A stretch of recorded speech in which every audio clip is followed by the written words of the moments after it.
एक छोटा सा एग्जांपल और दूंगी।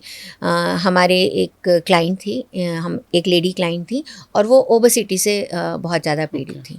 आजकल के ज़माने में वैसे हर एक आदमी औरत सब पतले ही होना चाहते हैं, ठीक है, क्योंकि लुक्स की बात है। बट लेकिन कई बार ये जो ओबेसिटी होती है कभी आपके दिमाग पे चढ़ जाती है कि हम पतले ही नहीं हो पा रहे हैं, तो आप ये सोचिए कि उनके मन में ये बात कितनी गहरी होगी कि उन्होंने एक थेरेपिस्ट के पास जाना डिसाइड किया कि भाई मैं इससे बाहर कैसे निकलूं।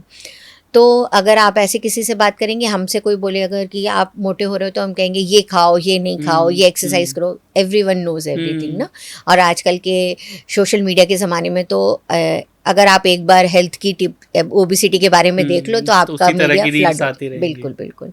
पर शी केम टू मी, और जब उनसे बात करी, बात करते गए रूट नहीं मिल रहा था। थोड़ा सा कभी कभी ऐसा लगता है, 2 सेशन हुए, तीसरे सेशन में फिर हमने स्टेप बाय स्टेप जाना शुरू किया।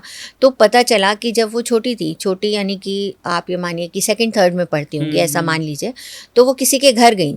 वो थोड़ी सी प्लम्पी थी उस वक्त, ठीक है ना। तो वो किसी के घर गई, आई थिंक वो उनके घर कोई आया, तो उन्होंने देख कर बोला कि तुम्हारे घर में जितना खाना है तुम ही खा लेती हो। और वो माइंड में एक सेंटेंस ऐसा स्टक हुआ कि आज तक वो ओबेसिटी से पीड़ित हैं। और ट्रस्ट मी, उनकी जब हमने थेरेपी की, ज़्यादा थेरेपी की ज़रूरत नहीं पड़ी उनको, 5 या 6 सेशन में के बाद शी एक्चुअली फेल्ट रिलीव्ड। उसके बाद उन्होंने, ये नहीं कहूँगी कि 6 सेशन के बाद वो एकदम से पतली हो गई, ऐसा नहीं हुआ। उसके बाद उन्होंने एक्सेप्ट कर लिया कि ये मेरी बॉडी है, and I love this body, and I will now try to be healthy, not I will not try to be thin.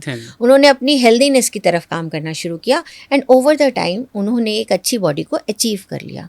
तो अगर सोचो, ये इतनी छोटी सी बात है, अगर हम अपने पेरेंट्स को बताएं कि आपने ऐसे कह दिया हमारे बच्चे को, उसको वो इनर चाइल्ड वुंडेड हो जाएगा उसका, तो हमारे पेरेंट्स क्या कहेंगे, अरे ऐसा कुछ नहीं होता, हम तो कितने को क्या कह देते थे। बट यस, लेकिन वो बच्चे के मन पे उस सेल्फ इमेज को लेके कितना कॉन्शियस बना दिया through out the life. Yes, this is what is inner child.